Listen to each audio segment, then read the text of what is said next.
আসাদুল্লাহ তিনি শুয়েছেন, এই চারজন মিলাদুন নবী পালন করেছেন। এবং আমরা যারা মিলাদুন নবী আজকে ফারহারাবাসী করতেছি, খোদার কসম জান্নাতের গেইটে এই চারজন অপেক্ষা থাকবে আপনাদেরকে এইভাবে ধরে নবীর কাছে দিয়ে একসাথে জান্নাতে যাওয়ার ব্যবস্থা রাখবে। সাহাবায়ে কেরাম মিলাদুন নবী করেছেন, আপনি কেন করছেন না? কারণ আপনি মিলাদের বিরোধী, আপনি মিলাদের বিরোধী। নবী যখন আমেনা রাদিয়াল্লাহু তাআলা আনহা পেট মুবারক থেকে দুনিয়ায় তাশরীফ আনলেন, বিবি আমেনা কত সুন্দর নাম এবং কত সুন্দর তার নসিব, তিনি নবীজির মা। হাটাজারিতে ফারহারাবাদে আমেনা নামে বহু আমেনা আছে না? বহু আমেনা। অনেক আমেনা আছে মাথায় কাপড় দেয় না, অনেক আমেনা আছে হুক্কা। আমি হুক্কা খাওয়া না কেন বলছি না, হুক্কা খাও, 24 ঘন্টা খাও, কিন্তু 5 ওয়াক্ত নামাজ পড়ে খাও, মাথায় কাপড় দিয়ে খাও, কর্তা করে খাও, আল্লাহর জিকির করে খাও, আমি দুরূদ শরীফ পড়ে খাও। তুমি অনার্থক গুলাকে বেশি মূল্যায়ন করবে, আর যেগুলো তোমার ইমানি ব্যাপার সেগুলোকে হালকা মনে করবে, তা হবে না। আমার মা বোন যেন পর্দানশীল হয়, ভাই বাবারা যেন আর সেখানে সোল হয়, সকলের অন্তর যেন ফারহাদাবাদী ভাইয়ের জানি হয়, আল্লাহ যেন সেই তৌফিক দান করেন। নবীজির আম্মা বিবি আমেনা, আমি ওনার কবর 3 বার জিয়ারত করছি। আল্লাহু আকবার। যা পয়সা পেয়েছি ওয়াজে নসিহতে পয়সা দিয়েছি, আর শুধু মাজারে মাজারে খরচ করছি। মা আমেনা রাদিয়াল্লাহু তাআলা কেমন, যার কপালে নূর চমকাতো, 2 জনের কপালে নূর চমকাতো, একজন হযরত খাজা আব্দুল্লাহ রাদিয়াল্লাহু তাআলা আনহু, আরেকজন নবীজির মা আমেনা রাদিয়াল্লাহু তাআলা আনহা। উভয়জন যখন আধায় যেতে তখন তাদের কপালে নূর চমকাতো। সুবহানাল্লাহ, সুবহানাল্লাহ। কি চমকাতো? একজন নবীজির বাবা, আরেকজন নবীজির মা। মাও চমৎকার মা, বাবা চমৎকার মা। রাসূলুল্লাহ নবী সাল্লাল্লাহু আলাইহি ওয়াসাল্লাম ঈদ মিলাদুন নবী আমার হযরত কাল্লাসকে করেছেন।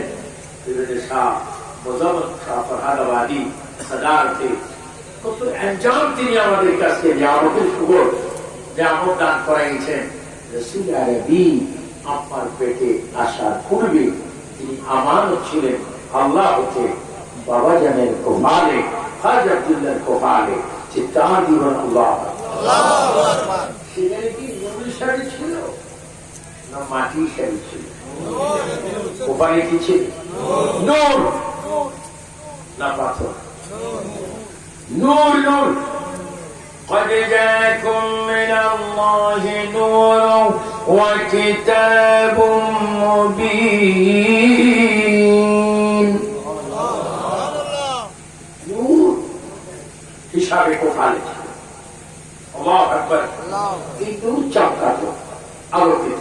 এই নূর তো নূর। আল্লাহ কোরআনে অন্য জায়গায় বলেছেন, إنا أرسلناك شاهدا ومبشرا ونذيرا وداعيا إلى الله بإذنه وسراجا منيرا।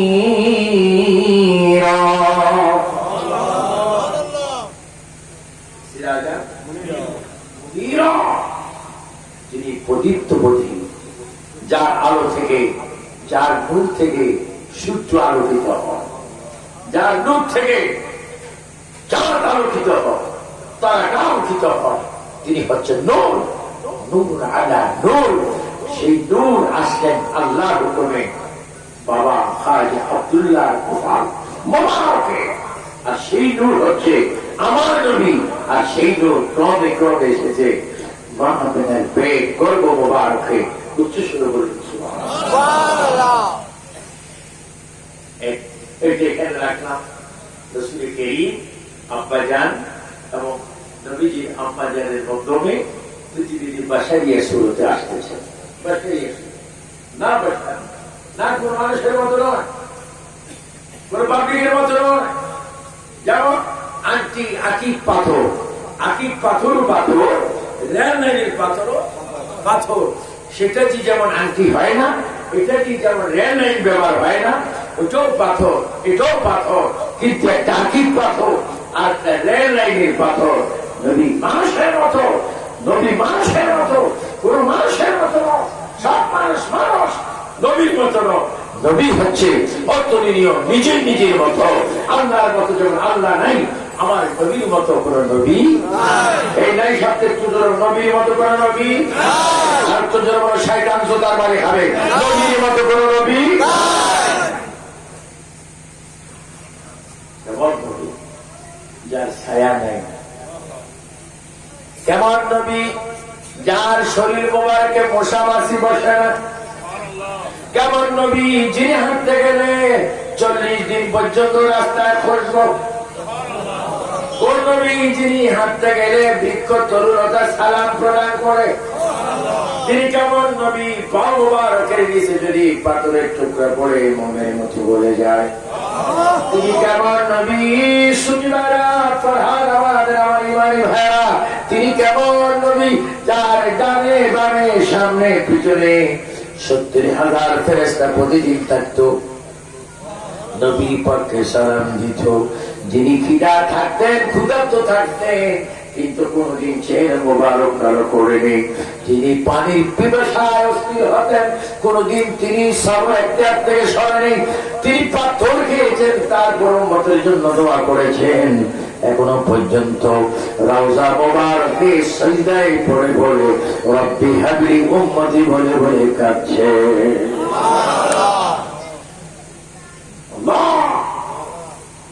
কেমন নবী,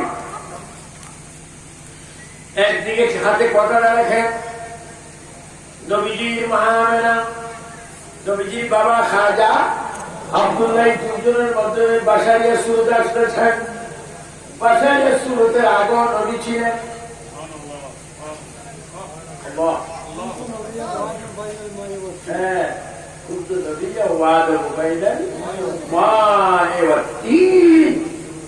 কি চমৎকার কথা!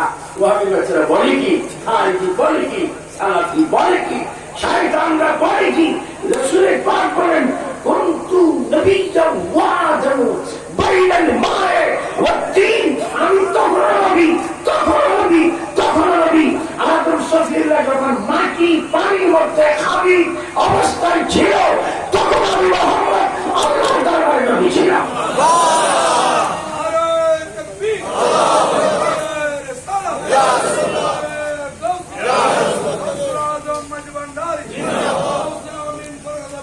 নবী তখন কি নবী, তখন যখন বাবা আদম মাটি এবং পানির মধ্যে রুটি বানাবার জন্য যে কি করা হয়, খামির করা হয়, আমার বাবা মাওলানা মজিবুর হক মালিক সাহেব রহমতুল্লাহ কি শাহজাদা, বড় শাহজাদা, আমার পুত্রা, মুখের পুত্র না, বাস্তব মালিক সাহেব হুজুর আমার আপন ব্যয়, আমার আপন পাতিজি, তার ছোট ভাইয়ের জন্য নেওয়া হয়েছে চট্টগ্রাম। কিন্তু আমার অনেকে আমাকে চাঁদপুরের মনে করে, আসলে এটা কিন্তু আমি চট্টগ্রামের ছেলে। একটু গোয়াল খাইলে না, গোয়াল খালি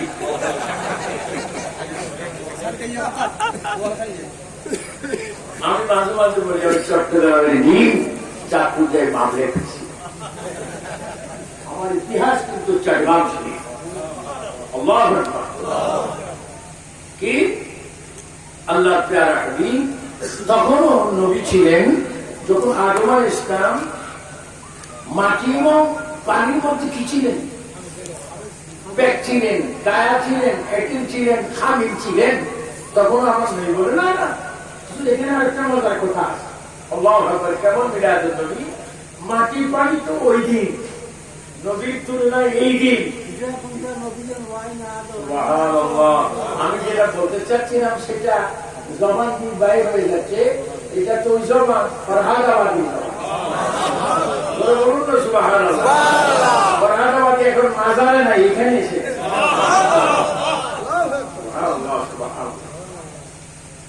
মাটি ও মাটি তোমার বাড়ি কোথায়? তো বলছি পানি। তোমার বাড়ি কোথায়? তো বলছি ও আগুন তোমার বাড়ি কোথায়? তো বলছি বাতাস তোমার বাড়ি কোথায়? কোথাও বলছি। এই চারজন দ্বারা মাটি, পানি, আগুন, বাতাস, এই চারটি দ্বারা আগুনটা কি করেছেন? বানিয়েছেন। ও মাটি, ও পানি, ও আগুন, ও বাতাস, তোমাদের ইতিহাস কি? তোমাদের সূচনা কি? তোমাদের তোমাদের উৎপত্তি কোথেকে তোমরা এসেছ? মাটি, পানি, আগুন, বাতাস চারিটা একসাথে জবাব দিবে আমরা আখির নবীর নূর দ্বারা তৈরি হয়ে। তারপরও কি বলবেন দর পাশ করে নবী আমাদের মতো?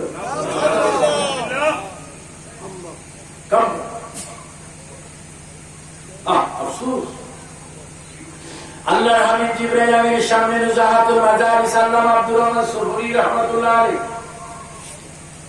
আলেমরা থাকলে বাবা আমার কিতাবের নাম আছে।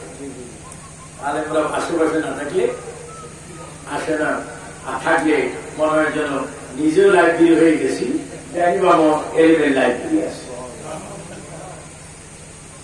কারণ এই 4 যুগে বেশি ওয়াজের বয়সে একজন ওয়াহাবি বাচ্চা 1 সেকেন্ডের জন্য আমার সামনে দাঁড়িয়ে কথা বলার সুযোগ হয়নি।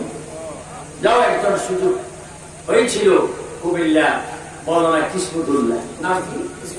মৌলানা কিসমতুল্লাহ যখন বলছে নবীন্দ্রুল্লাহ কি বললি খোদার কসম বেরি বেরি অর্থাৎ তুমি পাড়ায় তওবা করতে চান, পেশাব করতে আসে।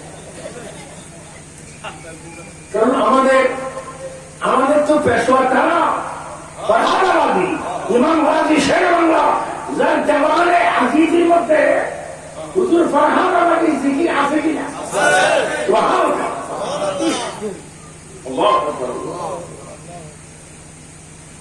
এবং নুজাহাতুল মাজালিসে জিবরাইল আমিন, আপনারা বলুন জিবরাইল আমিন তো ফেরেশতা, আপনাদের কাঁধেও 2 জন ফেরেশতা আছে। কার কার কাঁধে ফেরেশতা নাই? হাত তোলেন। আপনি একজন ফেরেশতা। কিরামান কাতিবিনা ইয়ালামুনা মা তাফআলুন। কয়জন? 2 জন ফেরেশতা কাঁধে। জিবরাইল আমিন আলা বড় ফেরেশতা, 4 জন মশহুর ফেরেশতা জিবরাইল, মিকাইল, ইসরাফিল, আজরাইল। জিবরাইল ইসলামের অবস্থা এমন কিয়ামত পর্যন্ত সমস্ত বৃষ্টির পানি, সাগরের পানি, মহাসাগরের পানি, সমস্ত দরিয়ার পানি, সব বৃষ্টির পানি জিবরাইলের মাথায় যদি রাখা হয়, কিয়ামতের আগে 1 ফোঁটা পানি জিবরাইলের মাথার থেকে জমিনে পড়বে না। এত বড় ফেরেশতা। আর সেই ফেরেশতা হচ্ছে আমাদের নবীর খাদেম। সুবহানাল্লাহ গানা বাবা সুবহানাল্লাহ 3 বার বলেন। আরেকবার মহব্বতে রওজা মুবারক জিয়ারত করে মসজিদ নববী থেকে বাইরে হতে একটা পাহাড় দেখা যায়, হুদের পাহাড়। কি পাহাড়? আল্লাহর নবী বলে আমার উম্মতরা যদি জান্নাতি পাহাড় দেখো, হুদের পাহাড় দেখো। উহুদের পাহাড়টা পুরা পরিচ্ছন্ন। আল্লাহর হাবিব পরে যারা একবার সুবহানাল্লাহ বলেন, উহুদের পাহাড় পরিমাণ স্বর্ণ দান করলে, সম্পদ দান করলে যত সওয়াব তার চাইতে 10 গুণ বেশি সওয়াব একবার সুবহানাল্লাহ বললে। জিবরাইল আমার নবীর দরবারে আসলেন, হাজির দিলেন। জিবরাইল যখন আসতেন নবীর কদম মোবারক চুমা খেতেন। আমরা প্রিয় মুর্শিদ আব্বা আমার পাইটি দিই, চুমা দিই। আর এই বেয়াদবরা আমরা নাকি চাইতে দিই। আমি কিছুক্ষণ আগে আমার বাবা মৌলানা মুকাব্বিল ফরহাদাবাদ সহ যখন আমরা জিয়ারতে গেলাম, আমি প্রথম কদমে চুমা দিলাম।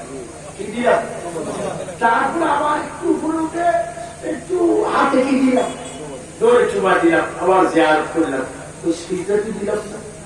এই উদ্বোধনী বক্তা উনি যদি বলতে পারে বুখারীর প্রথম হাদিস বলছে ইন্নামাল আমালু বিনিয়াত, আমার নিয়ত হচ্ছে আমি সুমা দিচ্ছি, আমার নিয়ত হচ্ছে আমি বিলাপে মুক্তি দিচ্ছি, জিয়ারত করছি। আরে বাবা, আমরা তো ফরহাদাবাদীকে সেজদা দেই না, ফরহাদাবাদের কদমে চুমা দিই, তাকে চুমা দিই, তাকে সেজদা দেই না। মসজিদ আপনাকে সেজদা দিই, তাকে চুমা দেই না। মসজিদ হচ্ছে সেজদার জায়গা, মাজার হচ্ছে ভক্তি সুমা দেওয়ার জায়গা। মাজার সুমা দিলে ফায়দা হয়, আর ওখানে ইবাদত করলে জান্নাতের চাবি তৈরি হয়।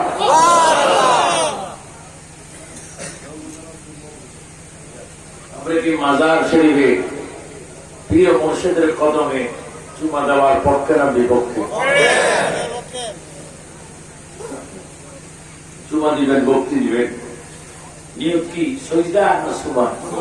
ভক্তি।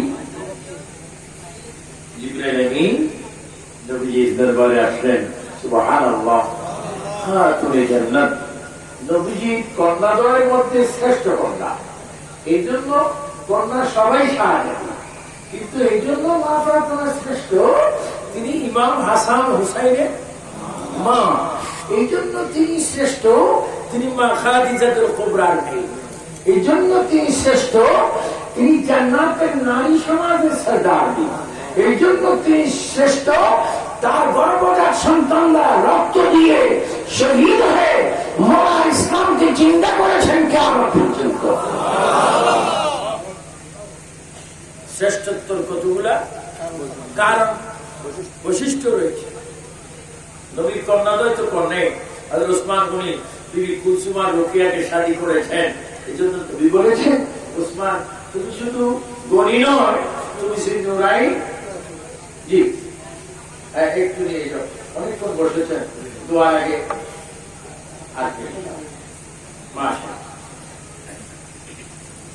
আপনাকে কি দুরূদ শরীফ পড়বেন? কোনটা পড়বেন? কোনটা পড়বেন? চট্টগ্রামের দুরূদ না যেটা সব জায়গায় চলে সেটা? তো সবাই একটু জন্য বলেন, আল্লাহুম্মা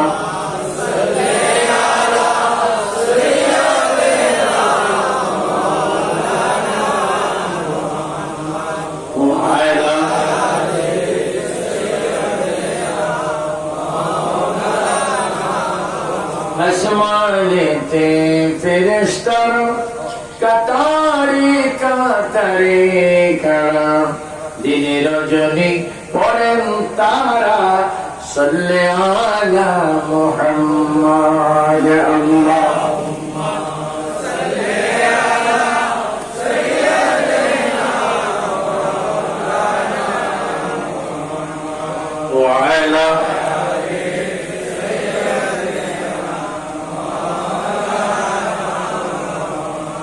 জিবরাইল আমিন মদিনা পাকে আসলেন।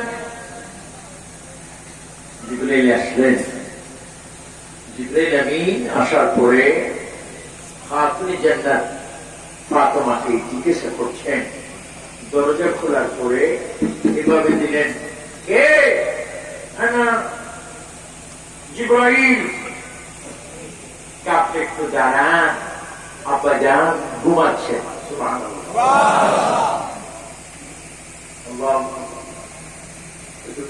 তুমি বুঝেন, চাচা একটু দাঁড়ান, কারণ আমার নবী জিবরাইলকে বলতেন, ইয়া আখি, হে ভাই জিবরাইল, ও ভাই। জিবরাইল আমিনকে নবীজি কি সম্বোধন করতেন? ভাই। খাতুনে জান্নাত জিবরাইল আমিনকে বলেন, চাচা একটু দাঁড়ান, আব্বাজান কি করছেন? আরাম ফরমাচ্ছেন। জিবরাইল আমিন চিন্তা করলেন, আমি চাচা হবো কি করে? আমি তো অনেক বড়, সকল নবীদের কাছে আমি হয়েছি। নবীজি তো পৃথিবীতে যখন আসতেছেন, আমি বলেছিলাম রাসূলুল্লাহ। ফাতেমা আমাকে চাচা বললেন, যাও তিনি বলেছেন আমি শুনেছি এতটুকুর মধ্যে থাকো। নবীজি উঠলেন, জিবরাইল ইসলাম নবীর সামনে গিয়ে সুন্দরভাবে আদবের সহিত বসে নবীকে সুমা দিলেন, কদম মোবারকে সালাম দিলেন। আমার রাসূল ওই দিন প্রথম সওয়াল করলেন, ইয়া আখি জিবরাইল, ও ভাই জিবরাইল, আপনার বয়সটা কত? জিবরাইল চিন্তা করছেন কেন চাচা বললেন, হাতুড়ি জন্য চাচা বললেন। এই ব্যাপারে জিবরাইলও কিছু বললেন না, হাতুড়ি জান্নাত কিছু নবীকে বলেননি। কিন্তু নবী ওই দিন প্রথম কালাম জবানে পাঠ করলেন, ইয়া আখি জিবরাইল, ও ভাই জিবরাইল, আপনার বয়স কত? জিবরাইল ইসলাম বলে, ইয়া রাসূলুল্লাহ, ইয়া হাবিবাল্লাহ, আমার বয়স কত আমি নিজে জানি না, তবে একটা হিসাব আমার কাছে আছে। আল্লাহর চতুর্থ আসমানে ওয়াবানাইনা ফাওকাকুম সাবআন শিদাদা, এই যে চতুর্থ সপ্ত আসমান, এই সপ্ত আসমানের মধ্যে একটা আসমান চতুর্থ আসমান। ওই আসমানের মধ্যে আমি একটা লাল রঙের তারা দেখতাম।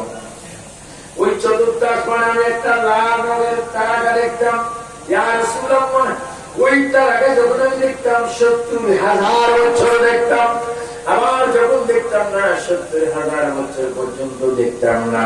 ইয়া রাসূলুল্লাহ, ওই তারাটাকে আমি আমার লাইফে উঠতে ৭০,০০০ ঢুকতে ৭০,০০০, এমনি ভাবে আমি জিবরাইল আমার জীবনে আমি ৭২,০০০ বার দেখেছি।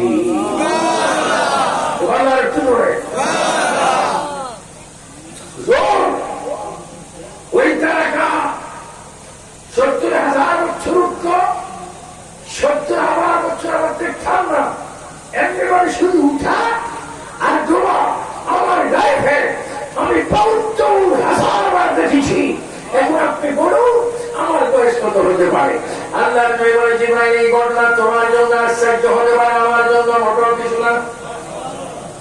জিবরাইল যেই তারাকা ঢুকতে ৭০,০০০ উঠতে ৭০,০০০ দেখেছো, এইভাবে ৭২,০০০ বার। ও জিবরাইল, তুমি জানো ওই তারাকা ছিলাম আমি মুহাম্মদ। বলেন সাল্লাল্লাহু আলাইহি ওয়াসাল্লাম। নবীকে কি মনে করে নবীর জন্য কেন করো? নবী তৈরি ইন্তেকাল করেছে। কত নিকৃষ্ট চিন্তাধারা। আসলে বাবা, এগুলা তারা এই জন্য বলে, আমি খুব গবেষণা করেছি এই ব্যাপারে। এরা বুখারী বুঝে, সিয়াসিতে বুঝে, নবী বুঝে না কেন? আমি অনেক গবেষণা করে আমার মধ্যে আমি একটি জবাব পেয়েছি, নিঃসন্দেহে যারা নবীর মিলাদ নবীকে মানতে পারছেন না, তাদের জন্মের মধ্যে